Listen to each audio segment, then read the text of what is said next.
자, 이제 77페이지 볼게요. 77페이지 보니까 차고 나와 있죠? 자, 차고 별 2개입니다. 차고 옆에는 뭐라고 쓰냐면 착각했다라고 쓰면 되겠죠. 착각, 깜빡. 예, 우리 살아가면서 가끔 깜빡하잖아요. 이게 차고다라고 보시면 되는데요. 일단 그림을 통해서 좀 이해를 한번 해볼게요. 여기 보니까 갑이 토지를 소유하고 있고요.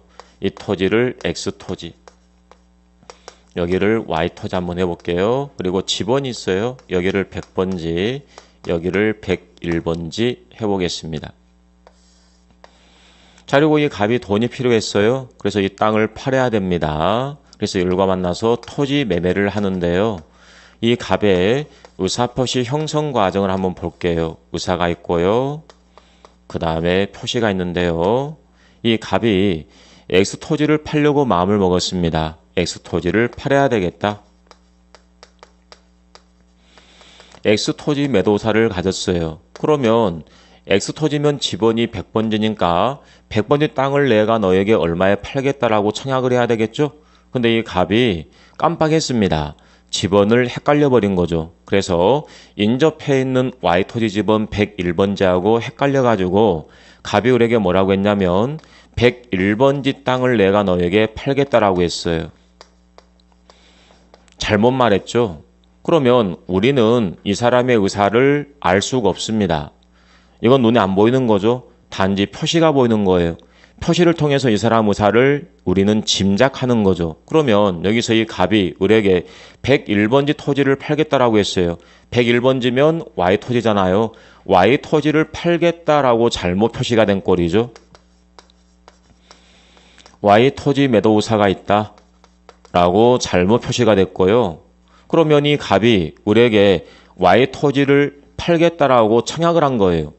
상대방 같은 경우에는 뭘 믿을 수밖에 없습니까? 표시를 믿을 수밖에 없잖아요. 그래서 보니까 Y토지 101번지 토지 꽤 마음에 들었어요. 오케이, 내가 사겠다라고 했어요. 그러면 청약과 승낙 합치가 Y토지이기 때문에 Y토지 매매 계약이 성립했죠. 근데 문제가 되는 것은 의사는 X토지였거든요. 표시는 Y토지고요. 의사와 표시가 일치 불일치했잖아요. 이 불일치를 갑 있잖아요. 표의자. 이 사람이 알았어요? 몰랐어요? 몰랐잖아요.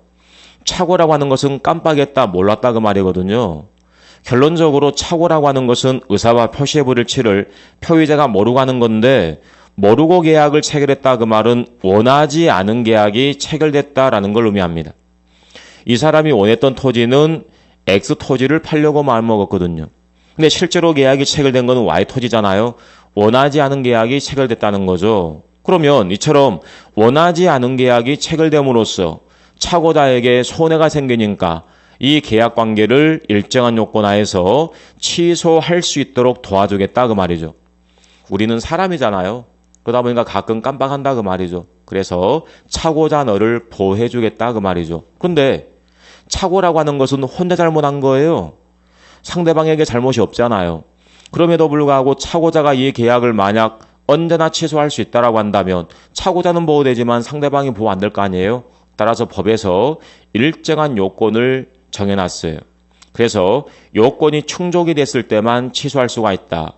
반대서 가게 되면 만약 착오에 받았을지라도 요건이 충족이 안 됐다라고 한다면 취소할 수 없죠. 취소 못하면 누가 보호되는 건데요? 상대방이 보호되는 거죠. 그래서 취소권의 발생 요건을 가지고 양자 간의 균형을 맞춰주고 있다라는 것 기억하시면 되겠죠. 그래서 착오에서 가장 중요한 것은 취소권이 언제 발생하는지, 취소권의 발생 요건, 이 부분이 가장 중요한 부분입니다. 자, 일단 여러분들은 77페이지 맨 아래쪽에 109조 법조문 2항 취소를 가지고 선의의 제3자에게 주장할 수 없다라고 하는 선의의 제3자 보호규정이 있다라는 걸 기억하세요. 넘어갑니다. 78페이지에서 아래쪽에 착오의 종류가 나와 있는데요. 거기서 가장 중요한 게 3번 동계착오 중요합니다. 동계착오. 자, 우리가 여기 이제 사람 있다라고 한번 해보세요. 사람 있어요. 사람 있으면요, 이 사람이 마음의 결심을 합니다. 법적으로 의미가 있는 마음의 결심, 이걸 효과의사라고 합니다. 그리고 이 마음의 결심을 외부로 뭐 하는 건데요? 표시하는 거죠. 이게 바로 의사 표시다라고 이야기하잖아요. 근데 일반적으로 우리 사람은 있죠. 마음의 결심을 할 때 이 마음의 결심 아래쪽에 내면의 이유가 있습니다.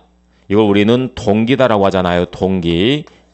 그래서 우리 보면은 요즘에 뉴스에 보게 되면 참 각종 사건들 많잖아요. 살인사건. 그러면 사람을 죽여야 되겠다라고 마음을 먹었습니다. 그 이면에 동기가 있다라는 거죠. 그래서 어떤 동기를 가지고 마음의 결심을 하고요. 이 마음의 결심을 밖으로 표시하게 되는 거죠. 그러면 생각 한번 해보세요. 동기 있잖아요. 동기라고 하는 것은 눈에 보여 안 보여? 안 보이는 겁니다. 내면에 머물러 있는 겁니다. 따라서 만약 동계착오를 이유로 취소할 수 있다고 한다면 누가 보완되겠어요? 상대방 보완 안 될 거 아니에요. 상대방은 알 수가 없는 거니까. 따라서 동계착오 문제가 나오게 되면 원칙, 취소할 수가 있다 없다? 없다라고 해야 됩니다. 이렇게 좀 기억해 두시면 되겠죠. 동기의 착오. 동계착오 문제가 나오게 되면 동기라고 하는 것은 이거는 고려 대상이 아닙니다. 눈에 안 보이는 거니까. 따라서 원칙적으로는 취소할 수 없습니다. 다만 예외적으로 취소할 수 있는 경우가 있는데요. 언제 취소할 수가 있냐면 두 가지가 있습니다. 첫 번째, 동기가 만약에 밖으로 표시가 됐어요. 동기가 만약에 밖으로 표시가 됐다라고 한다면 그건 더 이상 동기가 아니죠. 동기라고 하는 것은 내면에 머무르는 게 동기잖아요. 그래서 만약 동기가 밖으로 표시가 됐다라고 한다면 그건 그 사람의 의사 표시가 되는 거고요. 이제는 법률행위 내용이 돼버린 겁니다. 따라서 이때는 취소 문제가 나오겠죠. 그렇잖아요. 판례에 의하게 되면 동기가 밖으로 표시가 되었고 법률행위 내용이 됐다라고 한다면 충분하다라고 합니다. 이 동기를 밖으로 표시가 되어서 법률행위 내용으로 한다는 점에 대해서 상대방하고 합의까지는 필요 없다라고 합니다. 그 다음에 만약 동계착오가 상대방 때문에 유발되었다. 이걸 우리는 유발된 동계착오다라고 합니다. 만약 상대방 때문에 동계착오가 유발됐다. 그러면 생각 한번 해보세요. 상대방 때문에 발생했으니까 상대방 보호할 필요가 없잖아요. 착오자만 보호하면 되겠죠. 따라서 이때는 상대방 때문에 유발된 동계착오라고 한다면 이때는 취소할 수가 있고요. 뿐만 아니라 이때는 동기가 밖으로 표시가 안 됐을지라도 취소할 수가 있다는 겁니다. 그래서 여러분들은 거기 79페이지 맨 위쪽에 가로 2번 동계착오를 원인으로 해서 취소할 수가 있을까? 동그라미 1번 원칙 취소하지 못한다. 동그라미 2번 예외. 그래서 상대방 보호할 만한 가치가 없을 경우에는 취소할 수가 있다. 그래서 동그라미 기억번에 동기가 표시된 경우 표시 동그라미. 그래서 시험에는 그 아래에 동그라미 A번 판례 1번이 나옵니다. 밑줄 친 내용에서 키워드는 표시 그리고 법률행위 내용으로 되어 있으면 충분합니다. 별도 합의까지는 요하지 않습니다. 그 다음 페이지. 80페이지 맨 위쪽에 보니까 동그라미 니은번에 동계착오가 상대방에 의해서 유발되었다. 유발된 동계착오. 유발되었다라고 한다면 상대방 보호할 만한 가치가 없죠? 취소할 수가 있습니다. 뿐만 아니라 밖으로 표시가 안 됐을지라도 취소할 수가 있습니다.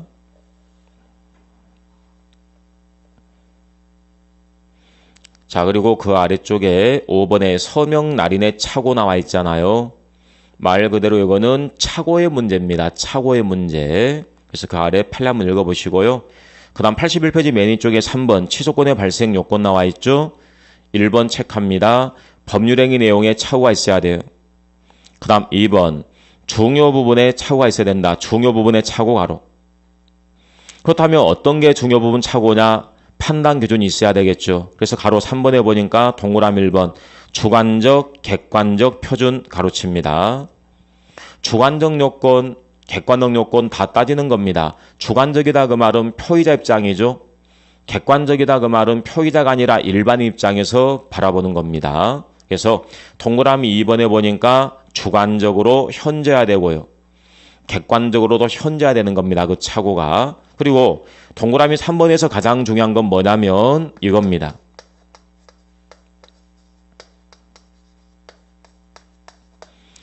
경제적 불이익이 있어야 된다라고 합니다. 무슨 말이냐면 가별과 만나서 계약을 체결했어요. 근데 착오에 빠져서 계약을 체결했다. 이 경우에 취소권이 발생하려면 착오에 빠져서 계약함으로써 착오자에게 뭔가 손해가 있으니까 취소권을 준다는 거죠. 생각 한번 해보세요. 착오에 빠져서 계약했어요. 근데 착오자에게 전혀 손해가 없다라고 한다면 취소할 이유가 없는 거 아닙니까? 그래서 중요 부분 착오로 인정이 되려면 경제적 불이익이 있어야 된다. 그래서 동그라미 3번의 밑줄, 키워드는 경제적 불이익. 따라서 만약에 경제적 불이익이 없다라고 한다면 이거는 중요 부분 착오가 아닌 겁니다. 넘어갑니다. 82페이지네요. 82페이지. 자, 가로 4번에 보니까 중요 부분 착오 관련 판례들이 나와 있거든요. 그래서 이제 그 박스 안에 제가 시험에 잘 나오는 중요한 부분들은 정리를 해놨습니다. 그래서 첫 번째 보니까 토지의 현황 및 경계에 관한 착오 밑줄. 82페이지 맨 위쪽에 박스예요. 토지의 현황 및 경계에 관한 착오. 현재 중요 부분 착오에 해당한다라는 게 판례가 되겠습니다. 그 다음에 채무자란이 100기로 된 건대당 설정계약서에서 채무자의 동일성에 관한 착오.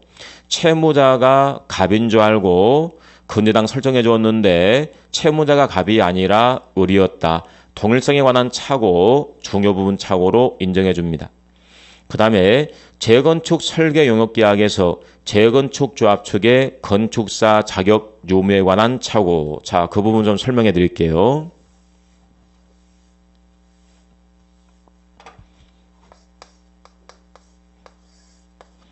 자, 여기 이제 재건축 조합이 있어요. 재건축 조합이 있고요. 그리고 이 을은 건축연구소를 운영하고 있습니다. 둘이 만나서 뭘 했냐면 재건축을 하려면 설계를 해야 될 거 아니에요. 그래서 재건축 설계 용역계약을 체결했어요.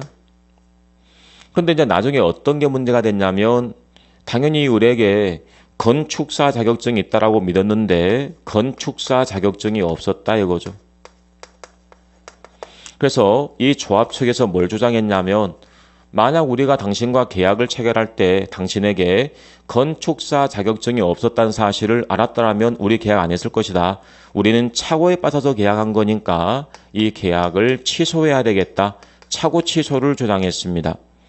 이 사건이 법정에서 이제 뭐가 다툼이 됐냐면 첫 번째, 이 설계 용역계약에서 건축사 자격 유무에 관한 착오가 과연 중요 부분 착오냐 이게 이제 문제가 됐겠죠. 과연 중요 부분의 착오냐. 생각 한번 해보세요.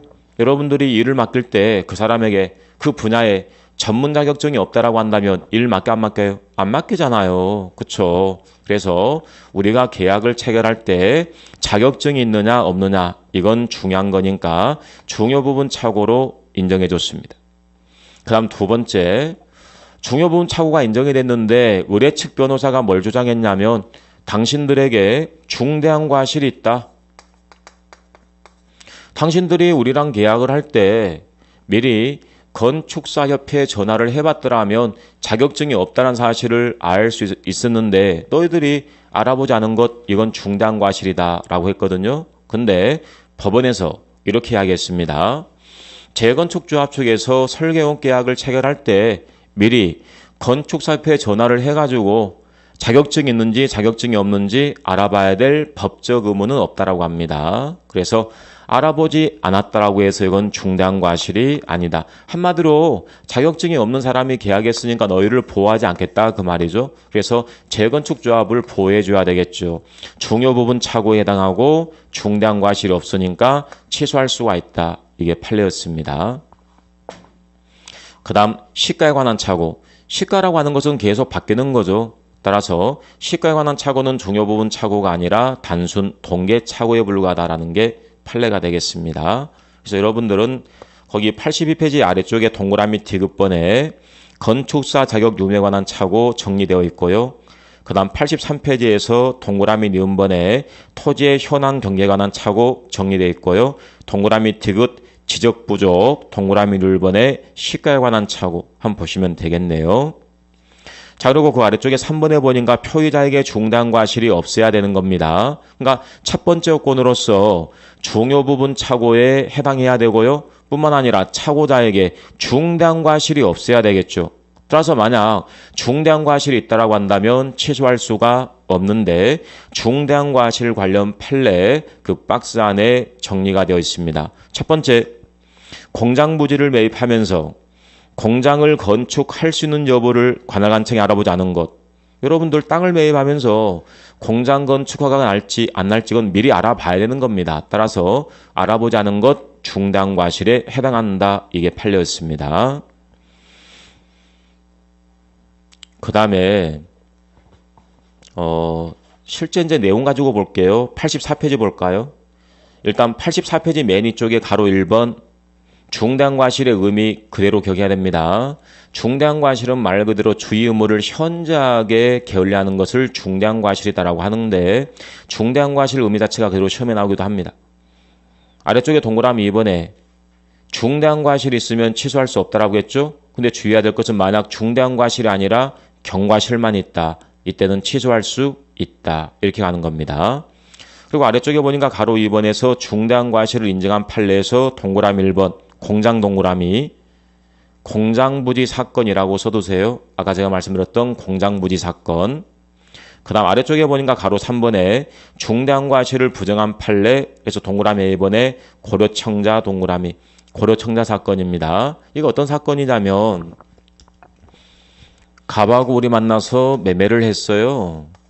갑하고 우리 만나서 매매를 했는데 여기에 보니까 여기 이제 고려청자인데요. 고려청자. 매매를 했는데 문제는 이게 왜 문제가 됐냐면 이게 진품이 아니라 가짜였습니다. 가짜. 모조품이었죠. 그러면 이 사람이 모조품을 팔았잖아요. 그래서 당연히 우리 뭘 주장했습니까? 내가 만약에 계약을 할 때 가짜였으면 매수 안 했을 것이다. 착오 취소를 주장했습니다. 자, 이때 과연 이 우리 전문 감정인의 평가도 없이 매수했다. 이 자체가 중대한 과실이냐 이게 문제가 되는데 딱 보니까 이 사람 가짜 모조품 판 사람 보호할 만한 가치가 있어요 없어요? 없잖아요. 그래서 을을 보호해 줘야 되겠죠. 그래서 전문 감정인의 평가 없이 매수했다라고 해도 이건 중대한 과실이 아니다. 이게 지금 판례가 되겠습니다. 그 다음 85페이지 보니까 4번에 입증 책임 문제가 나와 있죠. 과연 누가 입증을 해야 될 것인가 하는 부분이 문제가 됩니다. 입증 책임에 관한 부분입니다. 이렇게 정리해 두시면 됩니다. 둘이 만나서 계약을 체결했어요. 근데 이 갑이 착오에 빠져서 계약을 체결했거든요. 그러면 착오에 빠져서 계약을 체결했다는 것은 원하지 않은 계약이 체결됐다는 거죠. 따라서 이 사람은 효과 발생 원합니까? 원하지 않습니까? 원하지 않는 사람이죠. 다른 말로 효과 발생을 다투는 자라는 표현을 씁니다. 그리고 이 상대방 같은 경우에는 정상적으로 계약을 체결했으니까 효과 발생을 원하겠죠. 그럼 여기서 착오자 있잖아요. 착오자, 표의자는 지금 원하지 않은 계약이 체결됐으니까 이 계약 관계를 취소하고 싶다라고 한다면 이걸 입증하면 되는 거죠. 내가 당신과 계약을 체결할 때 착오에 빠져서 계약을 체결했고 이 착오는 중요 부분 착오다라는 사실만 입증하면 되는 거죠. 중요 부분 착오다라는 걸 입증하면 되는 겁니다. 자, 이때 이 상대방 있잖아요. 큰일 났습니다. 지금 이 상대방 같은 경우는 정상적으로 계약을 체결했는데 갑이 착오에 빠졌다. 그래서 이 계약을 취소하려고 합니다. 그럼 이 상대방 같은 경우에는 이 계약의 효과가 발생하는 것을 원하는 사람이거든요. 그러면 효과가 그대로 발생하려면 갑이 이 계약을 취소 못하게 해야 되겠죠. 그래서 이 을은 뭘 입증하면 되겠습니까? 당신에게 뭐가 있다는 거예요. 당신에게 중대한 과실이 있으니까 취소할 수 없다라고 입증하면 되겠죠. 결론적으로 효과 발생 원하지 않는 사람이 중요 부분 착오임을 입증해서 취소하면 되는 것이고요. 상대방은 중대한 과실이 있다라는 사실을 입증해서 취소권 행사를 막을 수가 있다. 이렇게 되는 거죠. 그래서 입증 책임 문제 기억하시고요. 그 다음 86페이지. 맨 위쪽에 보니까 2번 취소권 행사에 따른 효과 문제가 나와 있는데 거기서 중요한 부분이 가로 3번입니다. 손해배상 책임 문제가 나와요. 자, 여기서 특히 이제 이게 문제가 됩니다. 둘이 만나서 계약을 체결했어요. 근데 갑이 착오에 빠져서 계약을 체결했거든요. 근데 이 사람에게 중대한 과실은 없어요. 단순 경과실만 있습니다. 그렇다면 중대한 과실이 있다라고 한다면 이 사람 보호할 만한 가치가 없으니까 취소할 수 없죠. 하지만 단순 경과실만 있다라고 한다면 중대한 과실이 아니니까 이 가분이 계약을 취소할 수가 있게 되거든요. 그렇다면 취소가 돼버리면 상대방 을에게 뭐가 생기겠어요? 손해가 생기겠죠. 이 을 같은 경우는 계약이 유약에 체결되었다라고 믿고 있는데 이 계약이 취소가 된다? 이 을에게 예상하지 못한 손해가 생긴다 그 말이죠. 이때 이 을이 갑을 상대로 해서 손해배상을 청구할 수가 있느냐 이게 문제가 되는 거거든요.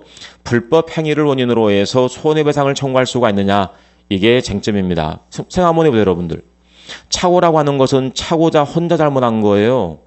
그랬음에도 불구하고 취소할 수 있잖아요. 그러면 당연히 상대방에게 손해배상 해주는 게 맞잖아요.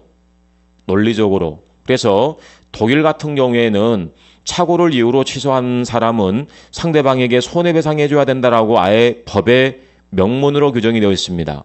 근데 우리나라 같은 경우에는 착오에 빠진 사람은 취소할 수가 있다 이렇게만 나와 있어요.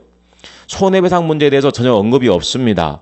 따라서 과연 손해배상 청구할 수가 있느냐 이게 문제가 되는데요. 자, 불법 행위를 원인으로 해서 손해배상을 청구하려면 첫 번째 고의 또는 과실이 있어야 돼요. 그 다음에 두 번째 손해가 발생해야 되고요. 세 번째 그 행위 자체가 위법해야 되거든요. 그럼 일단 여기 보시는 것처럼 이 사람에게 과실이 있네요. 첫 번째 요건은 통과했습니다.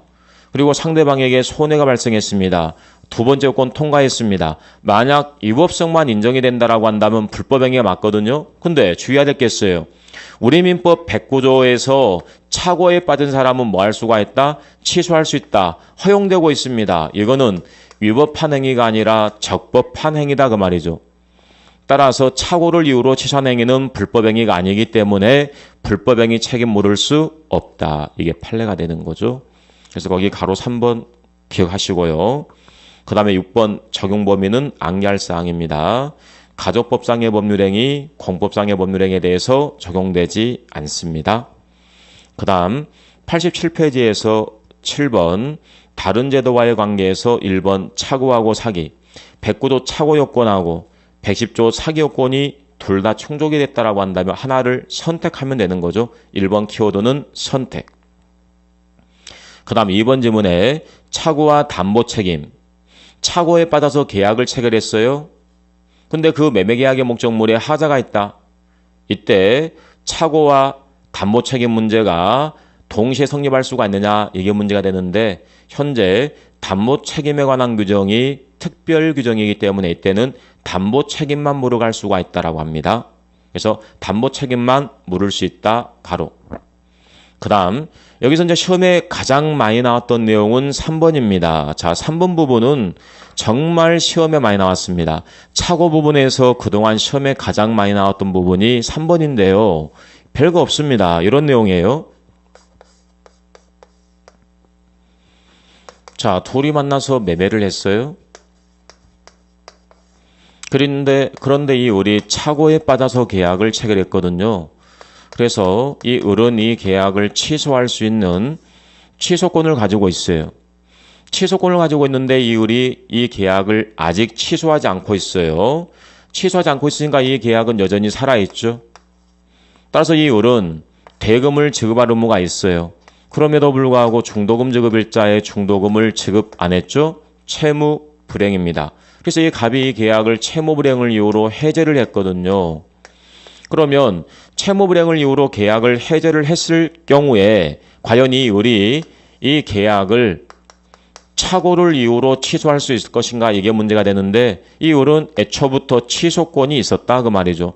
따라서 취소하는 것 얼마든지 허용돼야 된다. 그래서 취소함으로써 이 계약 전부를 무효로 만들 수가 있다. 이게 판례가 되겠습니다. 그래서 3번 지문 판결 요지가 그대로 시험에 나옵니다. 꼭 기억해 두시고요. 자, 이 정도에서 우리 차고 마무리했고요. 그 다음 88페이지. 사기 강박 문제가 나와 있습니다. 자, 별 2개 합니다. 사기를 당해서 계약을 체결했다 그 말은 속아서 계약을 체결했다 그 말이죠. 그 다음에 강박당해서 계약을 했다 그 말은 겁을 먹어서 계약을 체결했다 이런 부분이죠. 그래서 이런 경우에 만약에 갑이 토지를 소유하고 있어요. 근데 을과 만나서 매매를 했다. 근데 왜 매매를 했냐면 을로부터 사기를 당해서 계약을 체결했다. 사기친 사람 보호할 만한 가치가 없잖아요. 사기당한 사람 보호해줘야 되겠죠. 그래서 원하지 않은 계약을 뭐 할 수가 있다는 거예요. 취소할 수 있다는 거죠. 뿐만 아니라 강박당해서 계약을 체결했다. 이 을이 갑을 겁을 주니까 겁먹어서 계약했다. 마찬가지죠. 자유롭지 못한 상태에서 계약했으니까 취소할 수 있어야 되겠죠. 그래서 상대방이 사기나 강박을 쳤다라고 한다면 사기친 사람 보호할 만한 가치 없습니다. 당한 사람 보호해야 되겠죠. 취소할 수가 있는 거예요. 근데 실제 우리 일상생활에서 일상생활에서 사기 강박의 문제는 제3자가 개입하는 경우가 많아요. 그래서 여기 보니까 갑이 건물을 가지고 있고 둘이 만나 매매를 했는데 자, 왜 계약이 됐냐면 제3자 병이 갑을 사기 또는 강박을 친 겁니다. 이 사람은 상대방이고요. 이 사람은 표의자가 되고요. 그럼 여기서 생각 한번 해보세요. 이 사람이 사기 강박 당했으니까 보호할 만한 가치가 있잖아요. 근데 주의해야 될 것은 상대방이 사기 강박 친 게 아니라 제3자가 했잖아요. 상대방도 보호할 만한 가치가 있다 그 말이죠. 따라서 만약에 갑이 이 계약을 언제나 취소할 수 있다라고 한다면 갑은 보호되겠지만 을이 보호 안 되는 거 아닙니까? 결론적으로 갑은 이 계약을 언제나 취소하는 것이 아니라 상대방을 보호할 만한 가치가 없을 때만 취소할 수 있다는 거죠. 결론적으로 상대방이 제3자 병의 사기 강박 사실을 알았거나 또는 알 수 있었음에도 불구하고 계약을 했다라고 한다면 이때 상대방 보호할 만한 가치가 없으니까 갑은 이 계약을 취소할 수가 있다는 거죠. 뿐만 아니라 어떤 사람은 제3자고 어떤 사람은 제3자가 아니냐 이제 이게 문제가 되는데요. 제3자에 해당하는 사람과 제3자에 해당하지 않는 사람. 그래서 만약에 상대방하고 제3자 만약 동일시 취급할 수 없다라고 한다면 제3자가 맞겠죠. 그래서 회사에 가게 되면 회사 대표가 있죠. 사용자가 있습니다. 사용자. 그리고 여기 이제 단순 피용자, 종업원들. 그러면 사용자하고 피용자는 동일시 취급이 안 되기 때문에 제3자가 맞다 그 말이에요. 하지만 여기에 보면 이제 우리가 대리 공부했잖아요. 본인이 있어요. 그리고 여기에 대리인이 있어요. 그럼 이 본인과 대리인 같은 경우에는 내부적으로 신뢰관계가 있다. 동일시 취급되어 버린다 그 말이죠. 따라서 이 대리는 제3자가 아니다라는 것 이게 판례가 되겠습니다. 네. 그래서 여러분들은 거기 89페이지 있잖아요. 89페이지에서 사기. 그래서 1번에 고의 동그라미, 2번에 기망행위 동그라미. 그래서 여러분들 사기가 성립하려면 고의가 있어야 되는 거예요. 따라서 과실이 있다. 이건 사기가 아니고요. 그 다음 이번에 기망행위, 속인행위가 있어야 되겠죠. 그래서 거기 기망행위 관련해가지고 시험에 잘 나오는 판례가 아래쪽에 가로 2번 격증 판례 거기서 교환계약. 여러분 교환계약에서 있잖아요. 예를 들면 갑이 토지를 소유하고 있어요. 을이 건물을 소유하고 있습니다. 서로 바꿉니다. 이게 교환계약이잖아요. 그런데 교환계약을 체결할 때 내가 가지고 있는 물건의 시가를 알려줘야 되는 거예요. 내가 가지고 있는 물건의 시가는 고지할 필요가 없는 거예요. 내가 가진 물건의 시가는 상대방이 스스로 알아봐야 되는 부분이니까 그래서 시가를 고지 안 했습니다. 또는 시가보다 다소 높은 가격을 시가라고 잘못 고지했다. 그럴지라도 이건 사기가 아니다. 이게 판례. 그래서 그 아래 판결 노지 시험에 잘 나오고요. 넘어갑니다. 90페이지 맨 위쪽에 3번 위법해야 되고요. 맨 아래쪽에 4번에 각각 인과관계가 있어야 됩니다. 그 다음 91페이지 맨 위쪽에 3번에 강박 마찬가지 1번 고의가 있어야 되고요. 2번에 강박행위 겁을 주는 행위가 있어야 되는데 주의해야 될 것은 가로 2번에서 밑줄. 의사결정의 자유가 완전히 박탈. 자, 완전히 박탈 가로칩니다. 의사결정의 자유가 만약 완전히 박탈이 됐다 그 말은 그 사람에게 의사능력 자체가 아예 없다 그 말이죠. 의사능력이 없으니까 그때는 뭐로 가야 되겠어요? 무효 문제로 가야 되겠죠. 결론적으로 의사결정의 자유가 완전히 박탈이 됐다라고 한다면 무효. 단지 의사결정의 자유가 제한됐다라고 한다면 취소. 이렇게 가는 거죠. 그다음 3번에 위법해야 되고요. 다음 페이지. 92페이지 맨 위쪽에 4번에 효과 나와 있죠. 중요한 내용은 가로 2번. 제3자에 의한 사기 강박 이게 중요합니다. 그래서 동그라미 1번에 상대방 없는 동그라미. 만약에 생각 한번 해보세요. 여기에 상대방이 없다라고 한다면 당한 사람 값만 보하면 되겠죠. 따라서 언제나 취소할 수가 있는 거는. 근데 만약에 상대방이 있다라고 한다면 알았거나 알 수도 있다. 이 내용들이 시험에 나온 내용이죠. 그래서 거기 동그라미 2번에서 동그라미 기억, 동그라미 니은. 그리고 93페이지 맨 위쪽에 동그라미 3번에서 제3자에 해당하는 자, 그래서 동그라미 기억번에 밑줄에서 키워둔 피용자. 상대방과 동일시할 수 없다. 제3자에 해당한다. 그 다음에 동그라미 4번에 제3자에 해당하지 않는 자, 그래서 동그라미 기억번에 키워둔은 밑줄에서 대리인 등 상대방과 동일시할 수 있는 자, 제3자가 아니다. 그 내용들이 키워드가 되겠습니다. 넘어갑니다. 94페이지 보니까 맨 위쪽에 가로 3번에 선의의 입증 책임 문제가 나와 있죠. 제3자 선의는 추정된다. 따라서 스스로 입증할 책임은 없다라고 이야기했습니다. 네, 일단 좀 거기까지 좀 봐두시고요. 오늘 수업은 여기까지 좀 마무리할 거고 이제 다음 시간에 다른 제도와의 관계 여기부터 보도록 하겠습니다. 네, 수고 많으셨습니다.